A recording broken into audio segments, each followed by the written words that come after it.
one and all, to this second episode of Tumblrisms. Today we've got quite the treat for you. We're going to be taking a look at the phenomenon known as thin privilege on Tumblr.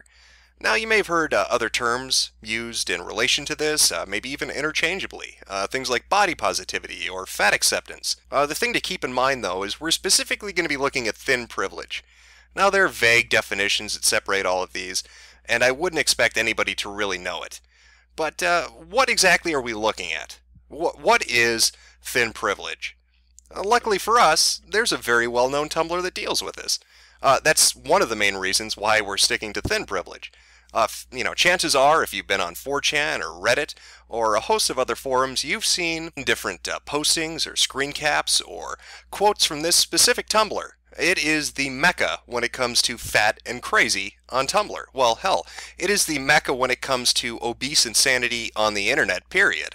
However, before we get into that, before we jump headfirst into that, let's back up a little bit and kind of look at the people we're talking about. Because we're going into a crazy world here of really, really overweight people who, for the most part, don't think there's anything wrong with that. In fact, that's what all those terms are: body positivity, fat acceptance, thin privilege. When you get down to brass tacks, what these people think, the idea that they have in their head, the philosophy they live their life by, is that, morbidly obese people aren't sick or unhealthy. It doesn't affect your longevity, your health, your quality of life, your relationships, or ability to work or have fun or to really do anything. To them, the BMI, body mass index, is just voodoo that was dreamt up in the dungeons of some Nazi scientist with the whole point of oppressing fat people. And we're not really even talking about people who are rationalizing. Alright, there's a distinction here. You may be overweight, you may be fat, hell, you could even be obese. And you may not really think it's that much of an issue. Right, specifically to you personally, you might not find it to be a big issue. However, to them, fatness in general is completely fine. You may look at yourself, you might be overweight like I said, and you might think, well shit, I'm a big guy, I'm a big girl, whatever. And whatever, I'm fine with it. But deep down in the pit of your stomach, as big as that fucking stomach might be, that you are a fat person, and that generally, being a fat person has a lot of disadvantages. And there are reasons those disadvantages exist. You're wreaking havoc on your body to begin with. I mean, you don't need to be a fucking physically fit person or a doctor to understand that. I mean, at some base level, I think everybody pretty much has it in the back of their head that, you know what, probably not the best thing. This is the same with anything that's not done in moderation. Especially, we're talking about fat people and overeating and that kind of thing. But anything without moderation is bad. Alcohol, cigarettes, it doesn't really matter. There are always negative consequences to the action. And most informed, normal, rational people understand those consequences. I mean, it's been put out there so much that there's no way you can really miss them. But to these people, those consequences are bullshit. They don't acknowledge they exist. For the most part, they say, when you ask them or when you talk to them about this, you can be huge. You can be 400, 500, 600 pounds and be completely healthy. There's nothing wrong with that. There's no disadvantage. Diabetes and heart disease, lung problems, circulation issues, not related at all to it. Right? Their livers and kidneys, all the organs are functioning fine. The bone structure can handle that weight. Cardiovascular health is 100%. There's nothing wrong with being overweight. And that's, in their minds, nothing wrong at all. What they eat, the kinds of foods, saturated fats, doesn't matter. Doesn't matter. This whole notion of being thin and being fit is some kind of perpetuated lie by media and by society in an effort to keep them down. And they see this as the oppression that they live with on a daily basis. And that's the mentality these people have. And so now that you kind of understand that, we can jump head first. We can take a fucking swan dive right into the deep end of the crazy pool. And we're going to be doing that by looking at a Tumblr, like I said. This is thinprivilege.tumblr.com. And I'm sure, a majority of you who are watching this video have probably heard of this fucking Tumblr.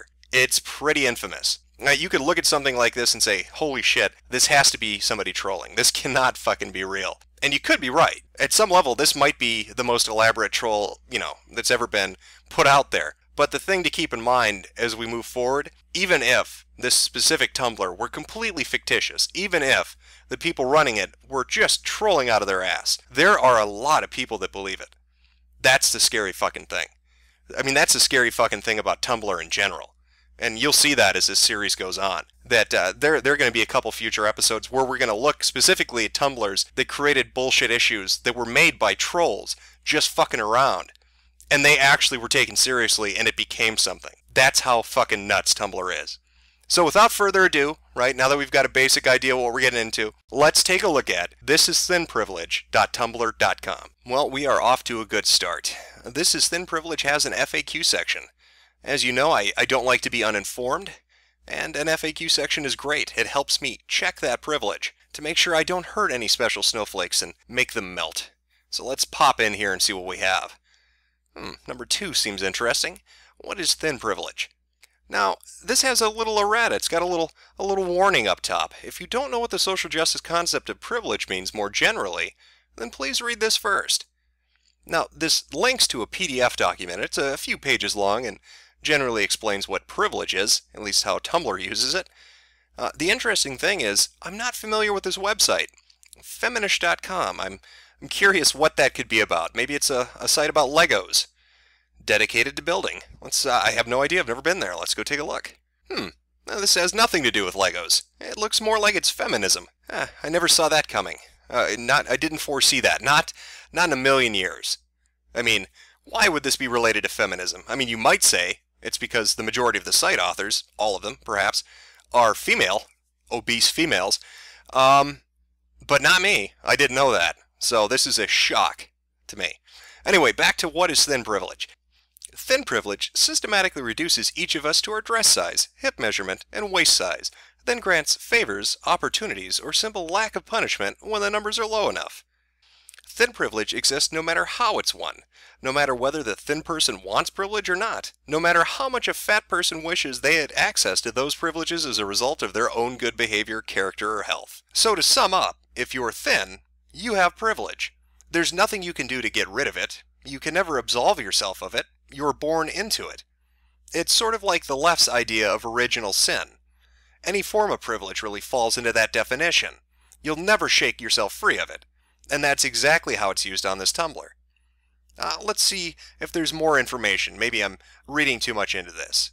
Oh, here's one. Where's the line between skinny and fat, or who has thin privilege? Thin privilege exists on a spectrum and can be experienced contextually. The spectrum part means that though Susie might be fat, she could have more thin privilege than fatter Georgia, and less thin privilege than thinner Maria. The contextual part means that within certain communities, people who would be considered thin in other communities might be subject to some kinds of fat discrimination.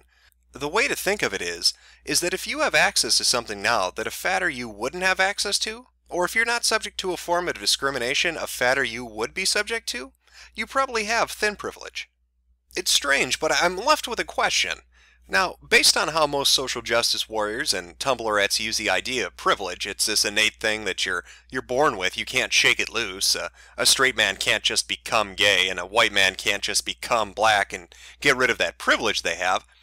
But this FAQ, though, it seems to imply that a thin person can get rid of thin privilege by becoming fat. In this example, they're talking about Georgia and Maria and how they rate each other on this spectrum of fatness. So, couldn't you technically become morbidly obese and have the least amount of privilege? I mean, if you shoot for the stars, if you aim for the moon and you just eat nothing but moon pies and Twinkies and you gain 500, 700 pounds, who knows, and become fucking enormous, and then you tell somebody who, I don't know, runs this blog in particular, that they need to check that fucking thin privilege, would they have to listen? But really, when you're looking at this, if you can get rid of it, in the context of how these people use it, it's not really a privilege, is it? I don't know. That's probably the fat oppression speaking. All that mass media is making me say crazy things. Let's move on. Let's look at a few more of these questions, get a better idea what we're dealing with here. Oh, here's a good one. What about health? Let me make this completely clear from the outset, that I do not believe health, however defined, is a reasonable measure to determine whether or not someone deserves respect, civil rights, and fair treatment. If you have a problem with how health markets appropriation your premiums, or where your taxes go, then by all means, rage against the system. But do not think for a minute your assholish behavior towards people you imagine use more than their fair share is justified. In fact, I'll go further and state that in my opinion, the modern conception of health is bullshit. It's an ever-changing, largely arbitrary definition that seems to serve a single purpose: To blame modern ills on so-called unhealthy people, then define so-called unhealthy people as unpopular social deviants, like fat people, poor people, and the disabled. The philosophy of vaunting the modern notion of health to some kind of societal or moral imperative is called healthism. Perhaps there are those of you who ask, what about when someone's so fat it's medically unhealthy? Shouldn't you tell them to lose weight out of friendly or familial concern? Hell no. Why would your friends be a better witness to your experience than you are? If they are, then don't you have bigger presumed problems than your weight? Why would they know what's healthy for you better than you do? Again, if they do, don't you have bigger presumed problems than your weight? How in the world could you possibly avoid hearing, in our current cultural climate, that fat people should lose weight for their health? Treat people with respect. Don't infantilize or condescend to them. This is Adult Interaction 101 here. Further, it can't be said enough. The BMI, the general classification system for fat health oppression, is bullshit. Well, goddamn, I'm sensing a little hostility here. Oh, Miss Piggy appears angry. This seems like it was written by somebody who was a little angry, a little bit mad. But what really piques my interest is that third paragraph, specifically talking about familial concern or friendly concern about your health. How dare somebody tell you that they're concerned about that? How could they know better than you do your current situation? Now, for anybody who's ever been a part of an intervention or seen one on television like A&E's intervention series, this strikes me as junkie logic. I mean, let's rewrite it. Let's reword this. Let's pretend this wasn't on thisisthinprivilege.com, but heroinjunkie.com. You know, imagine this was a Tumblr written by a drug user. And just reword it. Take out all those instances of fat and, thin and replace it with drug use and sober. This could have been written by somebody who's strung out on heroin. I'm walking on sunshine.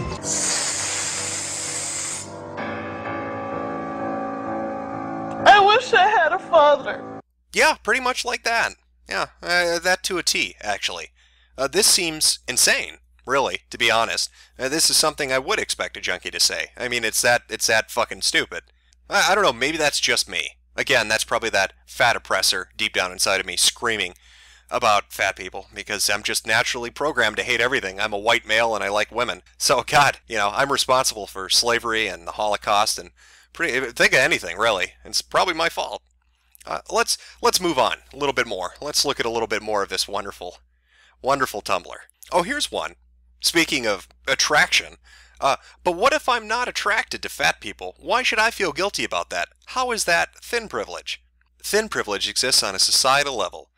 When people, mainly women, are being seen in aggregate as less worthwhile dating and marriage material than thin people, being rejected for daring to be fat is fat discrimination, and hence being seen as better dating material by virtue of being thin is thin privilege. Dating while fat generally puts you at a disadvantage in a fat-phobic culture, as if the likelihood of being a good partner has something to do with the amount of adipose tissue on one's body. Of course it doesn't. Not to mention that dating sites usually have you state up front in your profile whether you're fat or not, and there's an option for people to select if being fat is a deal breaker and a potential partner. And there's a whole meme about how fat people, usually women, pretend to be thinner on their profiles in order to ensnare poor, fat-phobic, hot dudes. I'm glad this Tumblr is obviously not written by angry, obese white women who are very, very upset that they're not getting laid. I'm thrilled that this is written by not those people, because it so obviously is not written by them, right? This is crazy on a lot of levels, I'm going to be honest. Essentially what it's saying is, if you're not attracted to a fat person, you're terrible, and there's no reason you shouldn't be attracted to a fat person other than you're some kind of horrible fat-phobic individual. As a side note, I don't get the whole phobic thing. Homophobic, fat-phobic. I don't understand that. You're not afraid of them. I'm not afraid of fat people, I just don't want to fuck them. How is that discrimination? And they talk about being upfront on a dating site. Why wouldn't you be upfront on a dating site? You're talking about starting an intimate relationship with somebody, right? I'm guessing that's why you're going to a dating site. How do you build a relationship? You build it on honesty. And if you're not honest up front, then the relationship is a fraud. So I'm not sure what exactly they're upset about. From their standpoint, they're saying they're angry that they have to admit to being fat, really. I mean, is what it comes down to, because they are not going to be selected by the people they want to select them. Well, what do you want? Do you want somebody who doesn't want you and rejects you later on because you lied to them? Do you want to date somebody who you conceive to be shallow just because they're attractive? I'm not understanding exactly where you're coming from with this. You know, I think I'm starting to notice a bit of a trend here. Let's see if that continues out. Now, we looked at the FAQ, but let's go look at the posts themselves. These are put up by different people, and then the mods and the admins presumably pick the ones they like and throw them up. Thin Privilege is going for an eye test and seeing a poster advising people that staying trim is a way to look after your eyes. Well, I don't get that. How is that Thin Privilege? That seems like basic medical advice to me. You know, be healthy, stay healthy. So I maybe I need to get my eyes checked because I don't see your fucking point with this. Let's take a look at another one. Maybe that's a bad one. Here we go. Thin Privilege is not having to drastically change your normally quiet, reserved personality in order to be taken seriously by friends, coworkers, employers, or anyone in general. Well, that's just plain wrong. Many people alter their behavior based on a social situation. I mean, that's completely mundane. Everybody does that. You don't think people behave differently with their family and friends compared to their office place or church or synagogue or mosque, what have you? You don't think they act differently? Of course they do. That's not being thin. That's fucking being a person. Let's move on. I'm still not getting this. Let's take a look at another one here. This is Thin Privilege. Not having a small child point at you and say, "Look, mummy, look how fat that person is," and all the nearby people laughing as if it's cute, whilst you stand there, insulted and upset. Do you work at the circus? I don't, how is that happening? 4 times a day? Really? 4 times a day? People will just gather in a circle around you and start laughing and commenting about how fat you are? No, I don't fucking buy that. This is complete bullshit. Let's take a look at another one here. Thin Privilege is not being concern trolled by not only nurses, but also your online friends when you have an unrelated condition. I play an online MMO video game, in which I have a group of friends called a guild. My guild knows that I am well over 400 pounds in real... Okay, fuck this. I didn't know V had access to this fucking Tumblr. This is not real. These posts are just stupid. This is beyond retarded. Just look at a few of these different headlines. This is just from the first 50 pages. There are 230 pages of these posts. Just take a look at this. Thin Privilege is having dogs play with you, apparently. Thin Privilege is a choice in sexual preferences. Thin Privilege is woodwind instruments. Thin Privilege is not being physically assaulted by your babysitter. What in the fuck are you talking about? Apparently thin children don't get molested or assaulted. That's part of their privilege. Thin Privilege is being able to laugh at jokes about fat people. No, that's called having a fucking sense of humor. These people are beyond delusional. They're just upset. A lot of these posts have to do with eating and feeling bad about it, or not being sexually attractive, or just being pissed off that they're overweight to begin with. But what makes it really crazy, like I said, it's not a rationalization. What makes it really crazy is they're happy to be fat. They think it's great, that there are no negative side effects to it, that everybody who tells them that are assholes and trolls, that being fat will not make you sick or die young. What can you say to something like that? Well, I guess maybe I have one final thing to say. That picture I used in the beginning, yeah, that one. That particular picture happens to come from an article back from 2009 in The Guardian. The whole article in itself was simply her talking about her concern for her brother's health and how he was overweight and the impact that would have on him, and she was scared she was going to lose him young in his life. It was, it's a touching article. The sad part is, 2 hours after she posted it, he died of exactly the things that she was afraid of. Just some food for thought, and God knows you love your food.